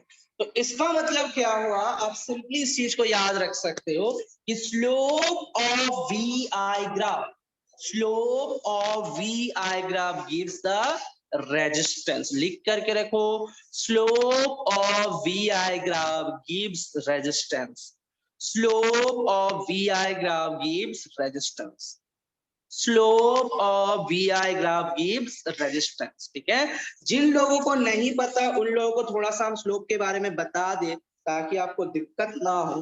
देखो बात क्या होती है ना उषा, कि अगर हम वी आई ग्राफ लेते हैं, अगर हम वी आई ग्राफ लेते हैं तो इधर भी इधर आई हुआ, इधर भी इधर आई हुआ, तो यहाँ पे अगर हम वी आई ग्राफ लेते हैं तो इसका स्लोप निकालना है ना, तो स्लोप मतलब होता है, स्लोप मतलब होता है tan theta, that is equal to होता है change in y upon change in x, change in y upon change in x। अब देखो tan थीटा अगर लोगे, tan थीटा अगर लोगे तो क्या लोगे, tan थीटा, तो यहाँ पे ये अगर थीटा मानोगे तो ये बनेगा परपेंडिकुलर, ये बनेगा बेस। तो परपेंडिकुलर में कौन है, परपेंडिकुलर में कौन है, अच्छा डेल वाई है ना, परपेंडिकुलर में कौन है, डेल वाई, और ये वाला एक्सिस कौन है, डेल एक्स। तो हम बोल सकते हैं slope is equal to tan theta is equal to del Y by del x. अगर आपको याद नहीं है क्लास 9 पे तो जस्ट सिंपली आप लिख करके रख सकते हो, slope is equal to tan theta is equal to del Y by del x. तो यहाँ पे हमारा डेल वाई कौन है, अच्छा डेल वी, और डेल एक्स कौन है, डेल आई। इसका मतलब v बाय i का रेशियो मिल रहा है, that gives you the resistance। ये पूरा कहानी आप लिख करके रखो। सर अगर dy by dx निकालेंगे तो सर, हाँ अगर dy by dx निकालेंगे तो सर, dy by dx निकालते हो तो कोई एक पॉइंट पे स्लोप आता है, अच्छा कोई एक पॉइंट, यहाँ पे क्या है, स्लोप इज ठीक है सर, हाँ कांस्टेंट, सर याद है। यहाँ पे स्लोप क्या है, स्लोप इज सर कांस्टेंट, इसलिए सीक्वेंस से del Y by del tangent x हो होता है। जाएगा। हाँ, और अगर वो नॉन यूनिफॉर्म होता है तो वो टेंजेंट बन जाता है, ठीक ना, वो हाँ सर। टेंजेंट बन जाता है। अच्छा ये सब सारा चीज आप लोग पढ़ लिए हो, टेंजेंट वगैरह, वाह। तो आप मुझे चिल्लाने की जरूरत ज्यादा नहीं है, अगर पढ़ लिए हो तो मुझे चिल्लाने की ज्यादा जरूरत है। The limit of delta x tends to 0, delta y by delta x dy by dx हो जाता है। अरे वाह, चलो सर ये सब तो पिछले साल मॉड्यूल्स में भी थे। अच्छा और सर सर इस last साल जो add-ons नया का भी स्टूडेंट्स आए सब उन करा लोगों दिए। को शायद नहीं भी पता होगा। अरे 9 पे तो पढ़े होंगे, कोई ना कोई टीचर से तो पढ़े होंगे। नहीं सर नया आया हूँ सर। बस अगर नहीं पढ़े हो बस इतना याद रख लो, slope is equal to tan theta that is equal to del Y by del X that is equal to R. और अगर आपको ज्यादा दिक्कत होता है ना तो आप इतना याद रखना कि स्लोप मतलब होता है स्टिफनेस, स्लोप मतलब होता है स्टिफनेस, बच्चा कितना वो स्टीफ है। देखो एक चीज बता रहा है, जिन लोगों को ये नहीं पता है, मैथ में पढ़ोगे ही पढ़ोगे तो उसमें कोई दिक्कत नहीं है, हम अगर स्लोप समझाने जाएंगे ना तो हो गया बस काम खत्म। अगर आप बोलो कि यहाँ पे V एंड I ग्राफ दिया गया, दो ग्राफ दिया गया, एक ये एक ये, एक A दिया गया है और एक B दिया गया, बोलो किसका स्लोप ज्यादा है, A का कि B का, किसका सर स्लोप A का। ज्यादा है, A सर, का A कि का B का? स्लोप ज्यादा है। A का है सर। सर एक आ जाता है सर। A का कैसे ज्यादा है, अच्छा जिन लोगों को नहीं पता वो स्टीफनेस लोग ज्यादा है देखो। सर। हाँ स्टीफनेस, ये ज्यादा स्टीफ है कि B ज्यादा स्टीफ है, कौन ज्यादा ये स्टीफ है, ज्यादा। A A की ज्यादा B, है। A ज्यादा स्टीफ है तो A का स्लोप ज्यादा होगा। स्लोप मतलब स्टीफनेस, जो ज्यादा स्टीफ होगा उसका स्लोप ज्यादा होगा, दैट्स इट। जो ज्यादा स्टीफ होगा वो क्या होगा, उसका स्लोप ज्यादा होगा। और वीआई ग्राफ का स्लोप क्या देता है आपको, वीआई ग्राफ का स्लोप मतलब होता है रेजिस्टेंस, वीआई ग्राफ का स्लोप का मतलब होता है रेजिस्टेंस। देखो अब सवाल कैसे पूछेगा, देखो अब सवाल कैसे पूछेगा आपको, आपसे पूछेगा कि यहाँ पे वीआई ग्राफ दिया गया है, दो ग्राफ दिया गया है, यहाँ पे A यहाँ पे B, कौन सा ऑप्शन सही है, resistance of A is less then resistance of B, resistance of A is equal to resistance of B, resistance of A is greater than resistance of B, none of this. बोलो कौन सा option सही है? Option C. Third option sir. Yes, sir. Third option. Option C third को option. Lock किया जाए। Third option, सही है। resistance A is greater than third resistance. Option सही है। तो थर्ड ऑप्शन क्यों सही होगा बच्चा? आपको क्या दिया गया है? VI ग्राफ दिया गया है, और हम लोग बचपन से पढ़ते आ रहे हैं, बचपन से नहीं अभी से पढ़ना स्टार्ट किए, कि VI ग्राफ का जो स्लोप होता है that will give you the resistance. VI graph का जो स्लोप होता है that will give you the resistance. तो हम चेक करेंगे किसका स्टिफनेस ज्यादा है।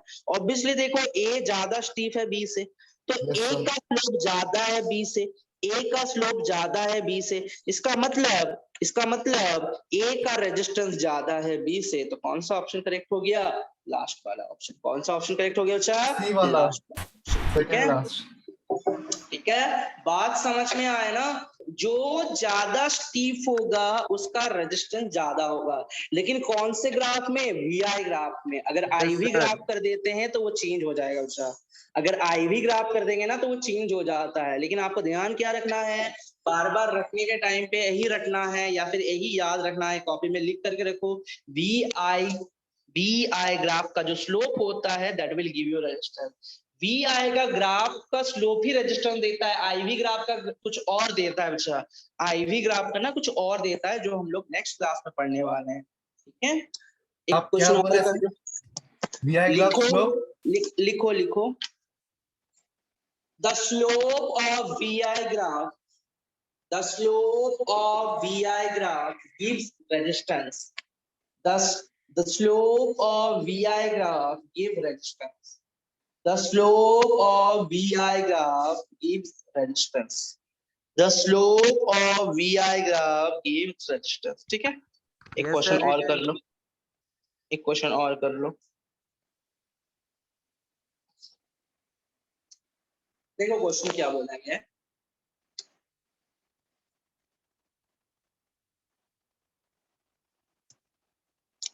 आपको ना VI ग्राफ दिया गया है। क्वेश्चन हड़बड़ी नहीं करना, सुनना पहले क्या बोल रहे। आपको बोला गया है, दो ग्राफ दिया गया है X एंड Y। आपसे बोला गया है X जो है, ये जो वायर है X वायर जो है, इसका लेंथ जो है ना, इसका लेंथ जो है, इसका लेंथ अगर L है मान लो, और ये बना हुआ है आयरन से। ये किससे बना हुआ है? आयरन से बना हुआ है, या फिर कॉपर लिख लो, आयरन से बना हुआ नहीं हो तो कॉपर लिख लो। L है और ये कॉपर से बना हुआ है। और Y जो है ना, Y वायर जो है, इसका भी लेंथ क्या है? L है, और ये भी कॉपर से ही बना हुआ है, ये ही कॉपर से भी बना हुआ है। तो कौन सा ऑप्शन करेक्ट होगा? आप लोग मुझे बताओ। Cross sectional area of X is greater than cross sectional area of Y. Cross sectional area of Y is greater than, sorry, cross sectional area of X. Next point, next option क्या है? Cross sectional area of X is less than cross sectional area of Y, या फिर cross sectional area of X is equal to cross sectional area of Y। बोलो answer क्या होगा? तीनों option है, 1, 2 and 3, 3 option है। बोलो क्या? तीन सर सर, A तीन का नंबर। क्रॉस सेक्शन ज्यादा होगा। X का क्रॉस सेक्शनल एरिया ज्यादा होगा। ओके, Y का सॉरी। सर Y का ज्यादा होगा, Y का। Y का Yes, ज्यादा sir, Y का ज्यादा होगा। Y का ज्यादा होगा। Y का। एक क्वेश्चन आप प्री बोर्ड एग्जाम पे पूछा गया था, आप लोगों का प्री बोर्ड एग्जाम पे पूछा गया था ये क्वेश्चन।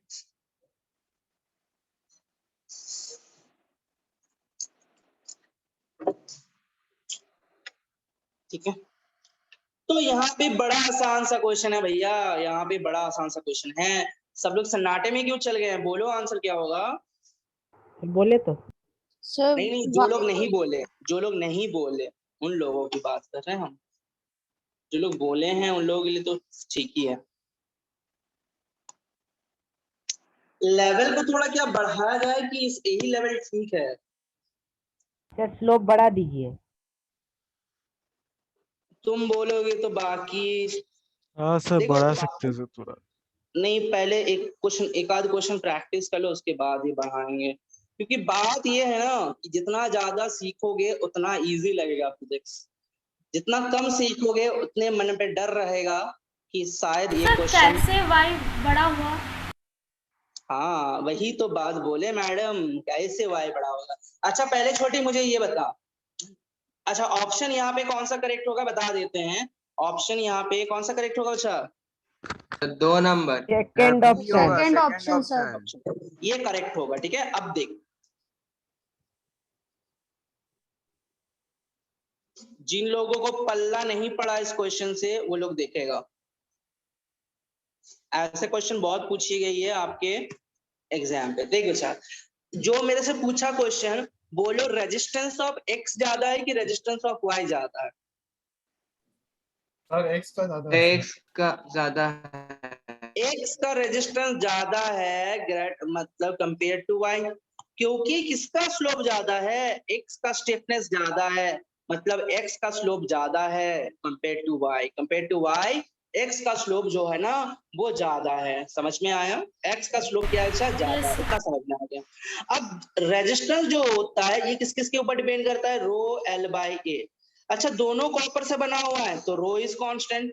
अच्छा दोनों का लेंथ L है तो L शुड बी कांस्टेंट। इसका मतलब R किसके साथ प्रोपोर्शनल हो रहा है? इनवर्सली प्रोपोर्शनल हो रहा है क्रॉस सेक्शनल एरिया से। तो इसका मतलब क्या? जिसका रेजिस्टेंस ज्यादा उसका क्रॉस सेक्शनल एरिया कम। तो यहाँ पे R जो X है, X का जो रेजिस्टेंस है वो ज्यादा है, मतलब उसका क्रॉस सेक्शनल एरिया क्या होगा बच्चा? कम होगा, कम ना? होगा। हाँ, जिसका रेजिस्टेंस ज्यादा, किसका रेजिस्टेंस ज्यादा हुआ? X का रेजिस्टेंस ज्यादा हुआ, तो क्रॉस सेक्शनल एरिया कम किसका होगा? X का कम होगा, क्योंकि ये इनवर्सली प्रोपोर्शनल होता है। इसका मतलब A of X is less than A of Y। ठीक है, समझे ना? ओके चलो, तो फिर क्लास यहीं तक रखते हैं, ठीक ना? अगले क्लास में we will start IV graph and the most important thing, series parallel combination। बोलो Okay, sir. ओके ठीक है ना? Okay, next class sir. में we will start IV graph and हम लोग उसमें कुछ न्यूमेरिकल करेंगे, आधा घंटा के करीब वो IV graph and VI graph में बात करेंगे। उसके बाद हम लोग स्टार्ट करेंगे most important thing, series and parallel connection.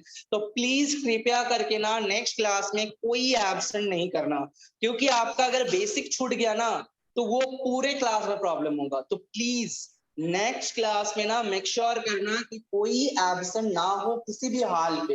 अगर आप एब्सेंट होते हो तो उसमें दिक्कतें काफी ज्यादा होगा थ्रू आउट द क्लास। अब जो आएगा ना हर समय सीरीज पैरेलल देखने को मिलेगा, और उसका बेसिक अगर छूट गया ना तो परेशान होते रहोगे पूरे क्लास में। जितना दिन इलेक्ट्रिसिटी चलेगा अब परेशान होते रहना। प्लीज अगले एक दो दिन जो क्लास होगा, next Sunday and next to next Sunday, वो 2 दिन प्लीज आप फिजिक्स का क्लास मिस मत कीजिए, क्योंकि पहले ही बेसिक बताया जाता है और बेसिक अगर छूट गया ना तो आपको थ्रू आउट द इलेक्ट्रिसिटी बहुत प्रॉब्लम हो जाएगा। ठीक है, चलो ओके फिर टाटा। बोलो thank you sir, bye. Bye, sir. बोलो क्या हुआ? हाँ सर इस सर ईयर आप हम मेरे लोग को कराएंगे फिजिक्स? हाँ इस ईयर आप हम लोग के फिजिक्स टीचर रहेंगे क्या? वो तो ऐसा नहीं पता, आप लोग क्या बोलते हो, नहीं रहे हैं? नहीं सर आप रही है। सर आप भी सर, रह रहे हैं। हाँ सर, वो आप नहीं। रहिए। हाँ, सर अच्छा रह पढ़ा। जाइए। ठीक है, जहां तक बात हुआ है अभी तो बहुत क्लियर नहीं है। जहां तक बात है कि इस साल हम ही आप लोगों को फिजिक्स पढ़ाएंगे, ठीक ना? ठीक हाँ, है ओके सर। ओके चलिए। Sir yes sir. बोलो। सर इधर पोटेंशियल डिफरेंस में क्या ये किलो वोल्ट करना है सर? पोटेंशियल डिफरेंस में क्या करना है? सर इधर ये क्या अदर यूनिट में दिया है कि ये 1 kilo volt equals to 10 to power ये 3 वोल्ट। हाँ वो क्या सर करना पड़ेगा?